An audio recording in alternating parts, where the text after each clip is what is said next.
क्योंकि हम लोग एक आम जनता की तरह जब किताब पढ़ते हैं तो समझ नहीं पाते हैं कि इसमें कितना फैक्ट है, कितना फिक्शन है, कितना लेखक ने इसे रोचक बनाने के लिए इसमें डाला है। हम लोग एक आम तरीके से उस किताब को पढ़ते हैं, पढ़ने मज़ा आया तो पूरी किताब एक बार में कई बार पढ़ जाते हैं, कई बार 3-4 पढ़ने के बाद बंद कर देते हैं। ये हर किताब के साथ होता है। लेकिन क्योंकि हम इरफान के बारे में शख्सियत के तौर पर ज़्यादा नहीं जानते हैं, क्या उनकी एक लेयर्ड पर्सनैलिटी थी या फिर वो जैसे दिखते थे वैसे ही ज़्यादती जीवन में व्यक्तिगत तौर पे भी वो वैसे थे, या सार्वजनिक जीवन में अलग थे और व्यक्तिगत तौर पर अलग थे?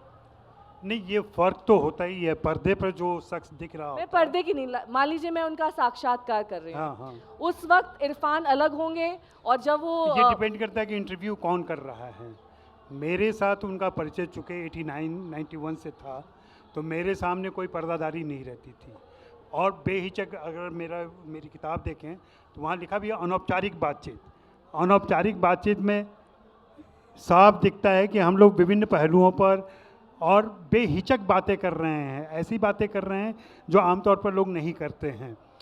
लेकिन सारी बातचीत उनके व्यक्तिगत जीवन पे कम है, क्राफ्ट पे ज़्यादा है। वे कैसे अपने कैरेक्टर को परसीव करते थे, कैसे देखते थे। और जब किताब आई तो कई सारे एक्टर्स के मुझे कॉल आए कि सर ये मास्टर क्लास है उनके इंटरव्यू को पढ़ना, क्योंकि शख्स वो ज़िंदा नहीं है अभी, उससे कोई बात नहीं हो सकती। लेकिन कई सारे कन्फ्यूज़न है। जैसे एक छोटा उदाहरण दूँ मैं, एक सवाल के जवाब में वे कहते हैं कि पहले मैं सोचता था कि जैसा कैरेक्टर है, कैरेक्टर का जो नेचर होगा, मोटा होगा, पतला होगा, उसकी आवाज़ दूसरी होगी, तो मुझे भी ऐसा करना चाहिए।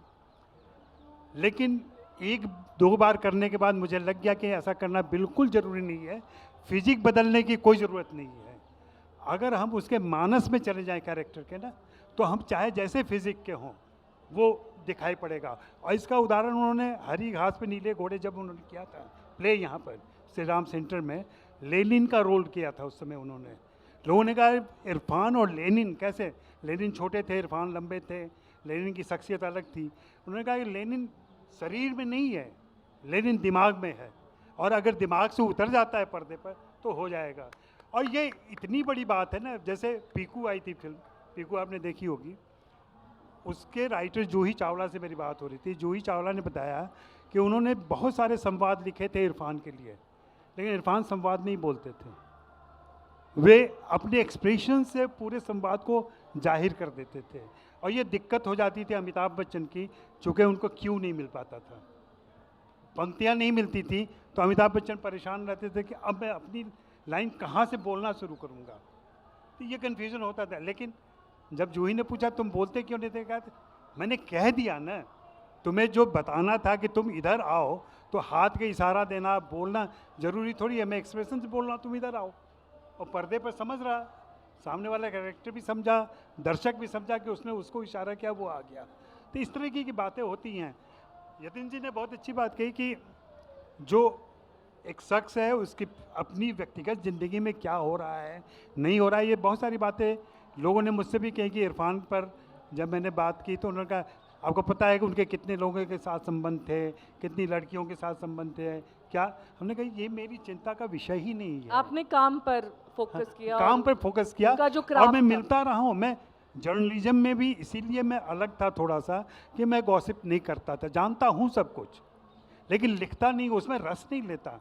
और हो क्या गया है ना, पाठक हो, दर्शक हो, सबकी यही जानने की इच्छा रहती है कि वे अंतरंग हुए उसके बाद क्या हुआ। तो हमारा पूरी सोसाइटी में जो एक सेक्स परवर्जन है ना, वो जाहिर होता है ये जानने में कि दोनों एक गाड़ी में बैठ के गए और 3 घंटे साथ रहे, हुआ क्या होगा, इसमें ज़्यादा लोगों की रुचि है। अजय जी, जिस दिन आपको उनकी मृत्यु का समाचार मिला वो दिन आपके लिए कैसा था, और उसके बाद आपकी किताब में कितना बदलाव उस दिन के बाद से? उस दिन कोविड चल रहा था और मैं उनसे सिर्फ 3 किलोमीटर की दूरी पर था, लेकिन चूँकि श्मशान में, कब्रिस्तान में जाने के लिए एक लिमिटेड संख्या का परमिशन मिला हुआ था, उसमें बाकी लोग नहीं जा सकते थे।